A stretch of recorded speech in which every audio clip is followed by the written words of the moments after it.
mesdames et messieurs, vous qui suivez LMTV Lumière du Monde Télévision. Merci de suivre cette émission. Jésus revient, notre Seigneur revient. Eh bien, c'est un enseignement qui a été subdivisé en plusieurs modules. Le premier que nous avons entamé depuis 2 semaines déjà, c'est qui est Jésus. Nous apprenons à connaître le Seigneur et nous sommes toujours avec le pasteur Patrick Salafanque qui a accepté volontairement de venir nous présenter Jésus-Christ. Voilà. Merci, pasteur, d'être avec nous encore aujourd'hui. C'est moi qui vous remercie pour votre invitation. C'est un grand plaisir. Alors, vous êtes en Côte d'Ivoire pour combien de jours, combien de temps? Alors, 8 jours, c'est un petit séjour. Oui. 8 jours. Alors, nous avons profité donc de votre séjour pour vous inviter sur le plateau de LMTV afin de nous donner quelques éclairages sur cet homme merveilleux, ce Dieu merveilleux. Voilà, je dis cet homme, ce Dieu, parce qu'on a parlé de Jésus, des 2 natures du Seigneur Jésus-Christ. Voilà. Alors aujourd'hui, si vous le permettez, nous allons nous appesantir un peu sur les noms caractéristiques du Seigneur Jésus dans la Bible. Le premier nom par lequel vous commencez? Alors, d'abord, avant de parler des noms de Jésus, il faut rappeler qu'un nom, c'est une identité. Un nom, ce n'est pas simplement un titre, mais c'est plutôt quelque chose qui définit une existence. En tout cas, dans la Bible, le nom n'est jamais anodin. Le nom a toujours une signification. Le nom a toujours en relation avec ce que la personne est, exprime ce que la personne est. Et le nom, c'est un présent, en hébreu, mais avec une dimension aussi d'avenir, une dimension qui projette l'identité, qui fait une projection de l'identité de la personne. Shem, le nom en hébreu, c'est la racine, le mot sham, qui veut dire à la fois ici et là-bas. Donc il y a cette projection de l'identité d'une personne, de ce qu'elle est vraiment. Nous, on porte des noms, des fois, qui n'ont pas de rapport avec ce que nous sommes, n'est-ce pas? On peut s'appeler Trésor et puis être le plus pauvre du monde. Tout à fait. Vous voyez ce que je veux dire. Mais le nom, c'est important de le rappeler que c'est vraiment l'identité profonde de la personne dans la pensée biblique.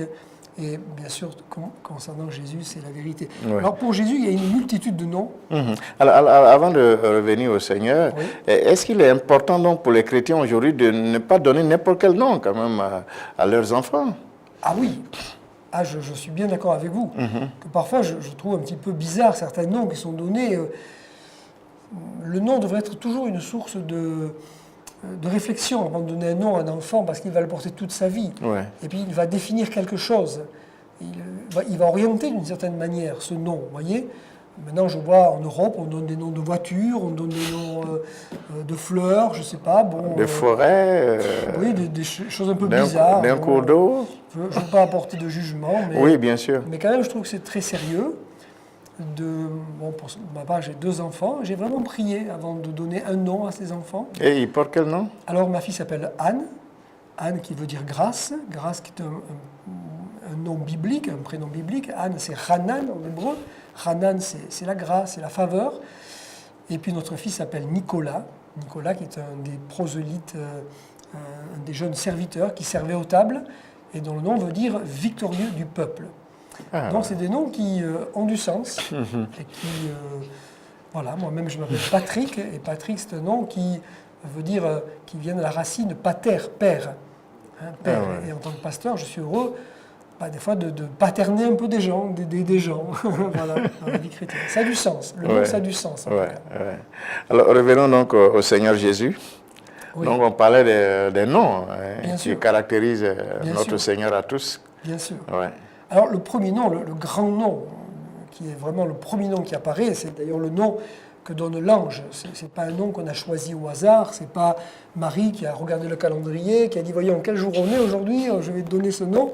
Non, lorsque l'ange parle à Marie, il lui dit « Tu enfanteras un fils et tu lui donneras le nom de Jésus ». Jésus, Jésus en grec, mais c'est en hébreu que le nom a été mentionné, et c'est le mot Yeshua. Yeshua, c'est un mot important parce qu'il révèle d'entrée quelle sera sa mission, ce qu'il va être. Yeshua vient de la racine Yasha, qui veut dire littéralement sauver, sauveur. Yeshua, il sauvera. Il sera sauveur. Il va sauver. Et donc dans ce mot Yeshua, Voilà, il y a tout de suite le ministère de Jésus qui est projeté. Et puis sa nature profonde, il est sauveur. Ce mot Yeshua, c'est pas simplement dans le sens, le mot sauveur en hébreu n'est pas simplement dans le sens de salut au sens spirituel du terme, mais c'est aussi le secours. Il est notre secours. Ouais. Il vient secourir les hommes. Et de quoi il va nous sauver? L'ange dit, il sauvera son peuple de ses péchés. Le plus grand péché qui pèse sur l'humanité, c'est le plus grand problème, le plus grand danger, qui pèse sur l'humanité, c'est le péché. Parce que la Bible dit que le salaire du péché, c'est la mort. C'est la mort, c'est la perdition éternelle.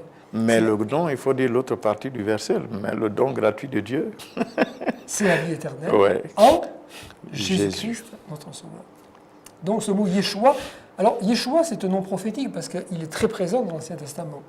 Avant d'être le nom de Jésus dans le Nouveau Testament, il est le nom d'un personnage très célèbre dans l'Ancien Testament. Ce personnage, c'est Josué. Mais celui qui était avec Moïse, là? Absolument, le successeur de Moïse, celui qui va faire rentrer Israël dans le pays promis. Or, en hébreu, c'est le même nom. On traduit de manière différente pour les distinguer. Mais Josué, Jésus, c'est en hébreu le même nom, Yehoshua. Et ce Yehoshua, ce Josué, qui porte le nom de Jésus, en réalité, c'est lui qui fait entrer le peuple de Dieu dans la terre promise. Et Jésus nous fait entrer dans quelle terre promise?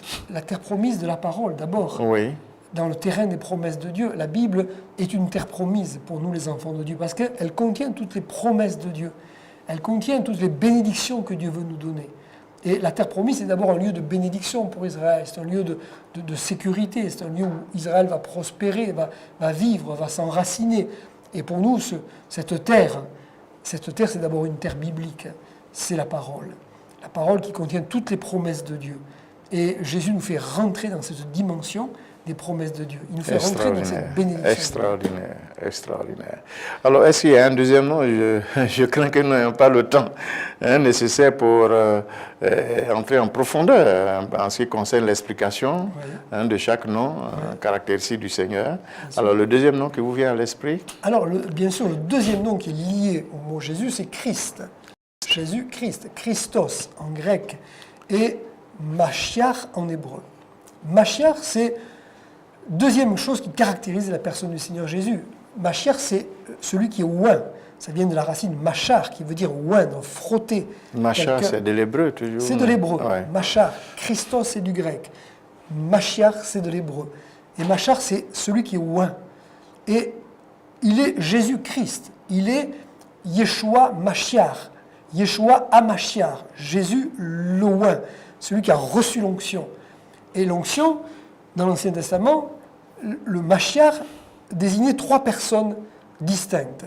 La première personne, c'était le souverain sacrificateur, celui qui offrait le sacrifice, qui était le responsable de tous les lévites, de tous les prêtres. Il était Mashiach. C'est lui qui entrait dans le lieu très saint. Absolument, le seul. Une fois dans l'année. Tout à fait, tout à fait. Le seul qui avait le droit d'entrer dans le lieu très saint, c'était le Mashiach sacrificateur. Le deuxième Mashiach, c'est le prophète, l'inspiré, celui qui parle de la part de Dieu. Il est Mashiach, il est oint. Et le troisième Mashiach, c'est le roi, comme David, comme Saül. Ils étaient oints pour être rois. Donc, Jésus a réuni dans sa personne ces trois onctions, ces trois Mashiach, un seul Mashiach. Dans l'Ancienne Alliance, on ne pouvait pas être les trois à la fois. On pouvait être roi et prophète. On pouvait être prophète et sacrificateur. Mais on ne pouvait pas être roi, prophète et sacrificateur. Un seul a pu, comme cristalliser dans sa personne, ces trois dimensions. Il est le souverain sacrificateur, comme vous l'avez dit, celui qui va rentrer pour nous dans le lieu très saint, avec non pas le sang des boucs, des animaux, mais avec son propre sang pour nous réconcilier avec Dieu, pour que tous nos péchés soient couverts, soient effacés. Il est le prêtre par excellence qui est auprès de Dieu, qui intercède pour nous. Il est le prophète de Dieu. Ouais. Le prophète. Alors, est-ce qu'aujourd'hui un chrétien peut rechercher l'onction? On dit, bon, il faut prier pour avoir l'onction, pour entrer au ministère, ou bien pour exercer tel don, etc. L'onction. Bien sûr. Bien sûr, car cette onction que le Seigneur Jésus a reçue, il a promis que nous la recevrions aussi. Et l'apôtre Jean, par exemple, dit « Vous avez reçu l'onction que vous avez reçue. » Et comme Jésus a été un oint, nous devons être des oints. D'ailleurs, nous ne pouvons pas servir Dieu sans cette onction. Cette onction, ça veut dire le Saint-Esprit qui vient sur nous. C'est l'Esprit qui nous rend capables, qui nous communique les vertus divines, l'inspiration divine. Donc le prophète, le nabi en hébreu, il est oint, parce qu'il est messager. Qui est le messager de Dieu? C'est Jésus. Il est la parole de Dieu, le messager de Dieu. Celui-ci, diront les Juifs, est le prophète que Dieu avait promis. En effet, il a été oint pour être le porte-parole de Dieu. Alors, le nom du Seigneur, souvent on écrit Jésus-Christ avec un trait d'union. Oui. Est-ce que, soit en grec, puisque le Nouveau Testament a écrit en grec, ou bien en hébreu, ou alors en français tout simplement, est-ce que ce trait d'union a un sens biblique, spirituel? Qu'est-ce que vous donnez? Alors ça, c'est une particularité de la langue française, qui ne se retrouve pas ni dans l'hébreu ni dans le grec, mais c'est pour montrer que les deux sont liés. Ils sont intimement liés. Il est Yeshua à Mashiach, le Messie. Et c'est lié.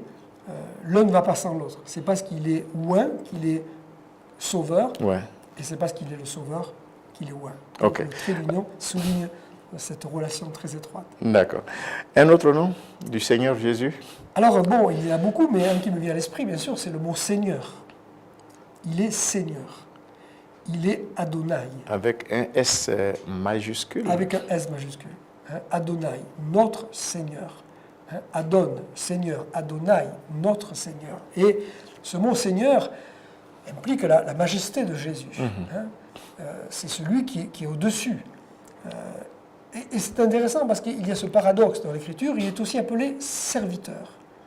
Il est Seigneur et puis il est serviteur. Il est serviteur. Alors un Seigneur qui vient servir, allez-y comprendre quelque chose. Tout à fait, tout à fait. C'est ce qui est merveilleux dans la personne de Jésus. Parce qu'un Seigneur, il lui donne des ordres, il commande, il gouverne, il règne. Tout à fait. Alors, tout à fait. le Seigneur Jésus, il dit, je suis au milieu de vous comme celui qui sert, donc il devient un serviteur. On ne comprendrait pas. Quelle est cette humilité? Est-ce qu'on peut appeler ça une humilité? Absolument, absolument. D'ailleurs, Jésus lui-même peut se caractériser en disant, je suis doux et humble de cœur. L'humilité du Seigneur Jésus. C'est étonnant, ce Dieu qui est le grand Dieu qui a choisi de s'abaisser. Une particularité dans l'hébreu, vous voyez le tétragramme et le nom de Jésus qui commence par la même racine, par la même initiale, Yod, et en hébreu, Yeshua, Jésus commence par la lettre Yod en hébreu. Or, en hébreu, Yod est la plus petite lettre de l'alphabet hébreu. Yod, c'est la plus petite lettre, elle est symbole justement d'humilité. Parce que c'est petit. Et regardez comme c'est merveilleux. Le nom de Jésus commence par la lettre Yod, Yehoshua. Il est ce grand Dieu, il est ce grand Seigneur qui s'est fait petit, qui s'est humilié. Pourquoi s'est-il humilié? Pour se mettre à notre niveau. Jésus n'est pas venu sur un grand cheval avec une grande armée, avec une grande puissance pour balayer l'Empire romain et pour établir son règne par la force. Mais en quoi consiste alors sa seigneurie? C'est une seigneurie d'abord spirituelle. Il est seigneur, il a autorité. Un seigneur, c'est quelqu'un qui a de l'autorité. Et il a une autorité. Cette autorité, Jésus l'a manifestée par rapport au péché, par rapport à Satan lui-même et par rapport aux démons. Les gens disaient, il commande avec autorité, même aux démons, même aux esprits impurs. Et les esprits impurs lui obéissent. Il avait de l'autorité sur la maladie. Jésus pouvait dire un mot, lève-toi et marche. Et l'homme qui était là, paralysé, retrouvait instantanément des forces. Ça, c'est la véritable autorité. Dans le cas de Lazare également, un mot. Un mot seulement. Un mot. Autorité sur les éléments également. Jésus dans la barque, il y a la tempête, la barque menace, et Jésus dit calme-toi, tais-toi. Et le vent s'arrête instantanément, et la mer se calme. Et commande la nature. Donc, il est Seigneur. Ouais. Un autre nom du Seigneur? Alors, Seigneur, il est le Maître aussi. Le Maître. Jésus dira, par exemple, vous m'appelez Maître, Maître et Seigneur, et vous faites bien car je le suis. Rabbi, qui vient de la racine Rav en hébreu. Rav qui veut dire abondant, multiple. Le rabbi, c'est celui qui connaît beaucoup de choses, qui sait beaucoup de choses. Et évidemment, Jésus savait beaucoup de choses. Hein, il connaissait tout.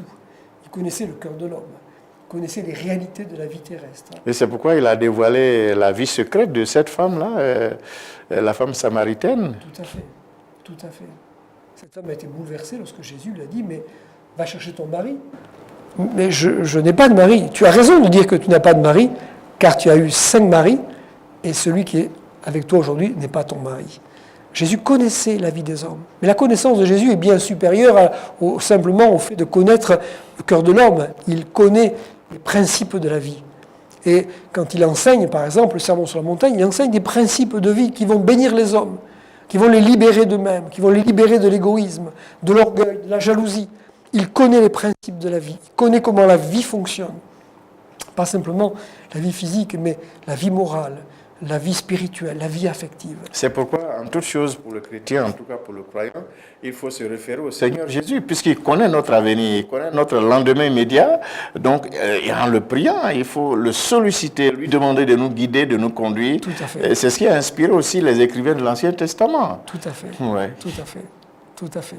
Absolument. Merveilleux tout ça. Alors, un autre nom du Seigneur Jésus dans la Bible? Un nom qui vient dans l'évangile de Jean, c'est le mot logos. Logos, la parole, le verbe. Hein, logos, il est le logos. D'ailleurs, dans l'Apocalypse, il est dit son nom est la parole de Dieu. Son nom, la parole de Dieu. Logos, le verbe, l'expression de Dieu. La parole, c'est très important. Vous voyez, nous sommes là en train de parler, et lorsque nous parlons, qu'est-ce que nous faisons? Nous communiquons quelque chose. Et nous communiquons aussi l'un avec l'autre. Le logos. D'abord, le mot dialogue vient du mot logos, dialogos, c'est-à-dire la possibilité d'échanger, de partager, de communiquer des choses. Et vraiment s'exprime la volonté de Dieu par Jésus-Christ. C'est d'entrer en contact avec l'homme. C'est de communiquer, c'est de partager. C'est qu'il y ait ce dialogue divin entre Dieu et nous. Il est le logos. Ouais. Jésus la parole. Un autre nom du Seigneur Jésus? Alors, on pourrait maintenant voir des noms que Jésus a lui-même mentionnés. Par exemple, Jésus utilise une expression dans l'évangile de Jean, il dit « ego eimi », c'est-à-dire « moi, je suis ». Déjà, en disant « moi, je suis », Jésus s'identifie avec celui qui s'est révélé dans le buisson ardent. Celui qui s'est révélé dans le buisson ardent a dit à Moïse « je suis ». C'était l'ange de l'Éternel. C'était l'ange de l'Éternel. D'ailleurs, le buisson ardent, on en parlera, je crois, lors d'une prochaine émission, est un type, dans la typologie de Jésus. Mais on y reviendra, c'est intéressant. Okay. Mais il se présente, il dit, quel est ton nom? Il dit, je suis. Je suis. Et ce je suis, Jésus l'a repris un certain nombre de fois en disant ego eimi, moi je suis. Par exemple, il dit ego eimi, fils de Dieu. Je suis, moi je suis le fils de Dieu. Alors il y a beaucoup de fils de Dieu. Nous sommes des fils de Dieu, mais il y a le Fils unique. Le article défini. Absolument. Ouais. Le Fils unique de Dieu. Ego eimi. Il dira, je suis le pain de vie, le pain vivant. Par rapport à cette expérience extraordinaire qu'a vécu Israël pendant 40 ans dans le désert, où le peuple était nourri de manière surnaturelle par une manne qui descendait du ciel. Et Jésus dit, moi je suis le vrai pain de vie. Je suis le pain de vie. Il est le pain vivant. Le pain vivant. Un pain qui nourrit nos cœurs. Mais un pain, ça se mange pour avoir des forces. Alors, comment est-ce que Jésus il dit qu'il est le pain de vie? Est-ce qu'on peut manger ce pain-là? Tout à fait. Il dit, celui qui me mange vivra par moi. Alors, on n'est pas des cannibales. Oui, donc il faut expliquer. Alors, comment ça se passe? Alors, justement, dans ce chapitre 6 de l'évangile de Jean, où Jésus parle de ce pain vivant, de ce pain de vie, et il dit, c'est ma chair que je donne au monde, ma chair, mon sang. Les Juifs ne comprennent pas, ils sont même en colère, même ses disciples sont troublés par ce qu'il dit. Certains même vont s'éloigner de lui à cause de cette parole. Et à la fin, Jésus va expliquer en disant, la chair ne sert de rien. Les paroles que je vous ai dites sont esprit et vie. La chair ne sert de rien, c'est l'esprit qui vivifie. Ouais. Les paroles que je vous ai dites sont esprit et vie. Donc ce pain de vie, c'est sa parole. cette parole que le Christ nous donne, cette parole que Jésus nous communique par les évangiles, cette parole, elle est comme du pain. Et quand je lis la parole, quand j'écoute la parole, quand je médite la parole, je me nourris de cette parole, je me nourris du Christ vivant. Alors Jésus dit, je suis le chemin, la vérité et la vie. Alors le chemin, pourquoi le chemin? Il y a quand même plusieurs chemins sur la terre. Il y en a des chemins, c'est vrai, qui mènent dans toutes sortes de directions. Ouais. Mais Jésus dit, nul ne vient au Père que par moi. Donc il est d'abord le chemin qui mène à Dieu. Donc pour aller à Dieu, Jésus. Ah, que Jésus. Il n'y a qu'un seul nom, dira l'apôtre Pierre, qui a été donné sous le ciel et sur la terre, par lequel nous devions être sauvés. Et ce nom, c'est le nom de Jésus. Vous savez, on fait beaucoup d'efforts, les hommes font beaucoup d'efforts pour aller à Dieu. Les hommes font des efforts, ils sont capables de se priver de toutes sortes de choses, ils font des pèlerinages, ils font des chemins de croix, ils se sacrifient, ils se mutilent, ils essaient de se purifier en se plongeant dans des rivières, en accomplissant toutes sortes de rites. C'est des rivières sacrées ou qu'est-ce que c'est? L'homme cherche toutes sortes de chemins pour aller à Dieu, alors que c'est si simple. Il y a un chemin, c'est Jésus-Christ. Et une fois on n'a pas emprunté ce chemin-là, eh bien, on est dans l'idolâtrie, c'est ça? On est parfois dans l'ignorance. Ouais. On est dans l'ignorance. Quand on ne sait pas qui est Jésus, on cherche. Parce qu'il y a, chez tout être humain, ce qui caractérise l'homme, l'être humain, une des grandes différences entre l'animal et l'homme, un philosophe a dit, l'homme est un animal religieux. C'est-à-dire que tout être humain, quelle que soit sa culture, quelle que soit la latitude sous laquelle il vit, ressent un besoin spirituel, cherche à rentrer en contact avec une divinité au-dessus de lui. En Afrique, en Asie, en Orient, en Amérique du Sud, dans toutes les cultures, on cherche à s'approcher de Dieu. L'homme est conscient d'une divinité, à qui il donne toutes sortes de noms, et il utilise toutes sortes de moyens pour s'en approcher. Mais Jésus est venu pour nous montrer le chemin. Le chemin pour venir au Père, c'est Jésus. Il fallait le sacrifice de Jésus. Il fallait la mort de Jésus. Ce n'est pas le sang d'un poulet, ce n'est pas le sang d'un mouton, ce n'est pas toutes sortes de rites qui peuvent nous approcher de Dieu, mais la Bible déclare que nous avons par lui accès auprès du Père.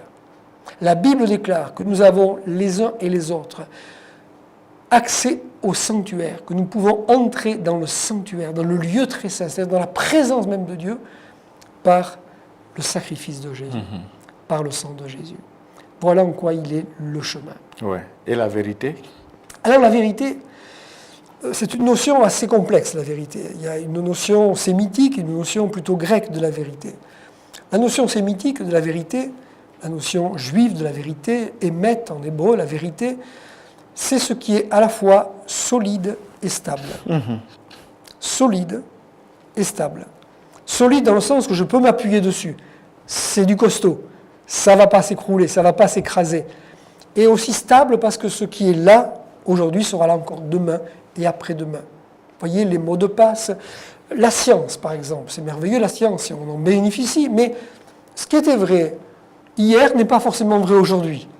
Certaines théories, dernièrement, j'entendais des scientifiques qui parlaient sur la théorie d'Einstein, la relativité d'Einstein. Et aujourd'hui, on remet en question certaines choses. On dit oui, mais ce n'est pas tout à fait totalement juste. Les choses ont évolué. Certaines découvertes scientifiques permettent de dire oui, il y a peut-être 30-40% de... Mais il y a autre chose. Bon. Jésus est la vérité, c'est du solide. Et c'est la parole éternelle et permanente de Dieu. Ce qui était vrai il y a 2000 ans est encore vrai aujourd'hui. Ouais. Il est la vérité. Dans le sens grec, la vérité est un petit peu différente. Aletheia, le mot grec, désigne plutôt quelque chose qui justement est en relation avec la réalité des choses. Il est la vérité parce qu'il nous révèle les choses telles qu'elles sont. Par exemple, il nous dit la vérité sur ce que Dieu est. Mais il nous dit aussi la vérité sur nous-mêmes. La vérité, c'est pas toujours facile à entendre, la vérité. Et Jésus dit la vérité. Il dit des choses qui parfois nous prennent à rebours, des choses qui nous fâchent. Je remarque dans les évangiles que Jésus a fâché beaucoup de gens parce qu'il leur disait la vérité. Il leur disait qu'ils étaient pécheurs, qu'ils étaient perdus. Parfois, il leur disait qu'ils étaient hypocrites, qu'ils étaient religieux. Il nous dit la vérité. La vérité sur ce que nous sommes, la vérité sur ce que Dieu est, la vérité sur le sens de la vie, la vérité sur notre avenir. La vérité. Il est la vie. Alors la vie, ça c'est merveilleux, la vie. La vie, Chaim en hébreu, la vie, c'est Dieu lui-même, la vie. Parce que toute vie émane de Dieu. C'est Dieu qui a insufflé la vie. Je ne dis pas que Dieu a créé la vie, Dieu a créé des êtres vivants. Dieu a créé un monde vivant. Mais Dieu n'a pas créé la vie, parce que Dieu est la vie lui-même. Il est la source de toute vie. Il est ce que la Bible appelle la vie éternelle. La vie éternelle. Alors qu'est-ce que c'est la vie éternelle ? Quand Jésus dit « Celui qui croit en moi aura la vie éternelle ». Eh bien, la vie éternelle, c'est tout simplement la vie dont Dieu vit. C'est la vie qui est l'essence même de Dieu. C'est la vie qui est la nature même de Dieu. C'est cette vie que Jésus nous communique. Il est cette vie transcendante, cette vie surnaturelle, cette vie abondante. Il est cette vie-là. Et Jésus peut dire cette parole extraordinaire et incroyable. Il dit « Je suis la résurrection et la vie. Celui qui croit en moi vivra quand même il serait mort. » Ouais. Il est la vie. Alors, le Seigneur aussi, on l'appelle souvent dans les évangiles le Fils de l'homme. C'est une forme d'insistance pour démontrer son humanité? Bien sûr. C'était très important que Jésus vienne épouser cette nature humaine avec ses faiblesses, ses fragilités. Il fallait qu'il soit dans un corps comme le nôtre. Je peux comprendre quelqu'un parce que j'ai vécu ce qu'il a vécu. Parfois, on dit un petit peu de manière facile et un petit peu légère, « je te comprends, tu es malade, tu as peut-être une grave maladie, je te comprends, je comprends ce que... » Non, ce n'est pas vrai. Pour comprendre ce que quelqu'un vit, il faut l'avoir vécu. Il faut être passé par où il est passé, n'est-ce pas ? Et Jésus est venu dans cette humanité. Il a suivi un chemin humain. Il a épousé la vie des hommes. Il a épousé, il a travaillé, il a servi, il a aimé, il a été l'objet de toutes sortes de déceptions. Il a épousé la vie des hommes. Il peut nous comprendre aujourd'hui. Quand je m'adresse à Dieu par Jésus, quand je parle avec Jésus, je ne parle pas avec quelqu'un qui vit dans une tour d'ivoire, qui est loin de moi, qui est assis sur un nuage. Je vis avec un Dieu qui s'est fait homme. Et ça, c'est tout ce qui fait la différence. Ouais. Le Fils de l'homme. Alors, le Seigneur était au milieu des disciples. Il dit, je suis au milieu de vous comme celui qui sert, donc c'est un serviteur. Oui. Alors, il lave les pieds des disciples et tout cela. Est-ce que ça se voit aujourd'hui dans le milieu chrétien? Un chrétien qui est élevé en position sur le plan social, bien sûr, qui est élevé, qui a une grande position sociale. Et même, vous êtes pasteur, est-ce qu'il vous arrive quand même de laver les pieds de vos fidèles, par exemple, et puis quelle est cette façon de laver les pieds? Comment vous voulez laver les pieds? Voilà. Alors comme pour servir. Bien sûr, c'est très important ce que vous dites, parce que Jésus, qui est à la fois un Seigneur, qui est le roi des rois, le Fils de Dieu, a fait des choses vraiment... laver les pieds, c'était un usage culturel qui était l'activité du moindre serviteur dans une maison. Le plus bas des serviteurs. C'est celui qui accueillait les étrangers. À cette époque, on marchait pieds nus, on marchait sur des chemins poussiéreux, boueux. Et donc, on se mettait à table, les pieds étaient... On mangeait couché. Donc, c'était très important d'avoir les pieds propres quand on se mettait à table. Et quand on rentrait dans une maison. Donc, c'était le travail du plus humble, du plus petit des serviteurs dans la maison. C'est ce que Jésus a fait. Comment puis-je transposer ça, moi qui suis pasteur, dans ma vie chrétienne? Alors aujourd'hui, on ne lave plus les pieds des gens, parce que, voilà, on a des chaussures, on a des chaussettes, on marche sur des routes propres. Bon, ça n'est pas partout non plus. Mais ça veut dire être prêt à faire pour mes frères les moindres choses, les plus petites choses. Balayer, aider. Il m'est arrivé une fois de laver les pieds d'un homme dans un hôpital qui était malade du sida, dont les jambes étaient infectées par des pustules qui suppuraient de pus. Il était dans un tel état que les infirmières n'osaient plus le toucher. à cause des dangers de contamination. Et voyant cet homme tellement gêné d'être là, plein d'avoir du pus sur les jambes, j'ai pris un gant, j'ai pris une bassine, et je lui lavais les pieds, et je lui lavais les jambes. Et c'était un moment merveilleux dans ma vie. Et aussi un moment qui a marqué cet homme, que Dieu a relevé d'ailleurs, parce qu'il avait perdu 50 kilos, il était aux portes de la mort. Et puis dans sa grâce, Dieu l'a relevé.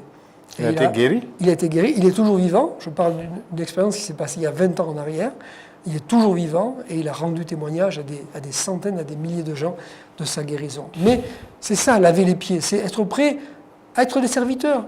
On n'est pas, nous, les pasteurs, des seigneurs. On ne devrait jamais oublier qu'on est des serviteurs.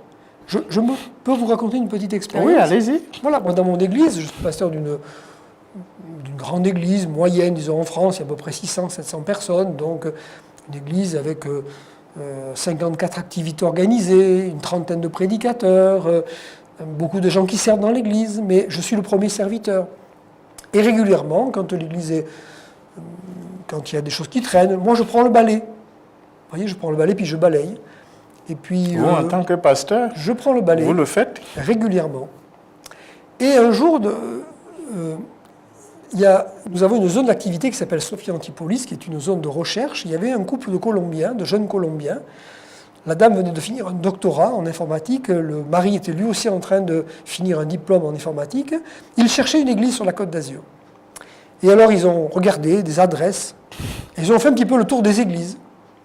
Et puis un jour, ils sont arrivés dans notre église, et puis ils ont dit, voilà, on aimerait voir le pasteur. Et j'étais en train de balayer.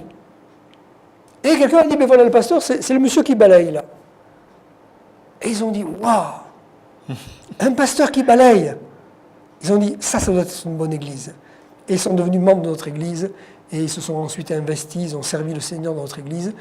Et je pense que, vous voyez, il n'y a pas de honte à prendre un balai, à mettre un coup de serpillière, à donner la main pour manipuler des chaises, etc. Je crois qu'on est d'abord des serviteurs. Oui, c'est merveilleux tout ça et tous ces noms qui caractérisent le Seigneur. Je crois que le temps qui nous est imparti tire à sa fin. Mais je voudrais quand même que sur la question de serviteur, que vous puissiez vous adresser aux fidèles chrétiens pour demander à chacun d'être au service des autres. Bien sûr, je crois, chers amis auditeurs qui nous écoutez, que la vie chrétienne n'a de sens que dans la dimension de service. Un vieil adage chrétien évangélique disait « sauver pour servir ». Sauver pour servir. Et c'est vraiment dans le service qu'on trouve sa place, qu'on s'épanouit dans la vie chrétienne. Je pense qu'il y a beaucoup de gens dans les églises qui végètent, qui n'avancent pas, qui sont mécontents, qui vivent une vie médiocre. Et l'une des raisons, c'est que ce sont souvent des gens qui sont des consommateurs, qui attendent qu'on les serve, qui n'ont pas compris que l'exemple du Maître est celui du service. Moi, disait le Seigneur Jésus, je suis au milieu de vous comme celui qui sert. Et croyez-moi, servir apporte beaucoup de joie dans la vie chrétienne. Aussi des fois des déceptions. On peut être déçu dans son service, mais quand on sert, on est au même niveau que le Seigneur. Et je vous encourage vraiment à servir comme le Maître a servi. Merci et que Dieu vous bénisse. Amen. Merci beaucoup, pasteur. Je crois que c'est des paroles fortes que vous venez de prononcer. En tout cas, nous serons certainement ensemble la semaine prochaine.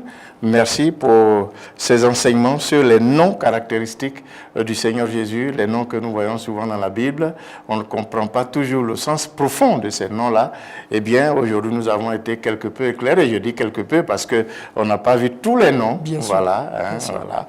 Et donc, on pense qu'avec le message que vous venez de donner, tous les spectateurs sont bénis, Merci. Ils sont instruits, ils sont enseignés. Merci beaucoup, pasteur. Voilà.